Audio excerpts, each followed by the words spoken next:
حبايبي خرجنا صينيه البطاطس من الفرن زي ما انتوا شايفينها كده تحفه. يلا بقى نعمل اللايك الحلو ليا كده، وتعالوا كده عايزين نبدا كده نشوفها عملناها ازاي مع بعض. وصينيه بقى مش قادره اقول لكم على الريحه والجمال بتاعها.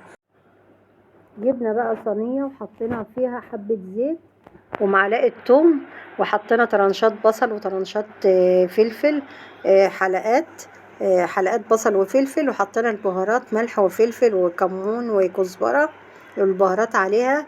وهنجيب البطاطس،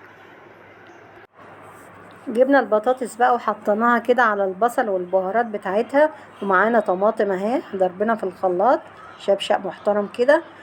ونسيبها بقى على النار شوية ونحط قطع الفراخ عليها وندخلها الفرن. جبنا الفراخ يا حبايبي وحطيناها بقى على قطع الفراخ، حطيناها على البطاطس.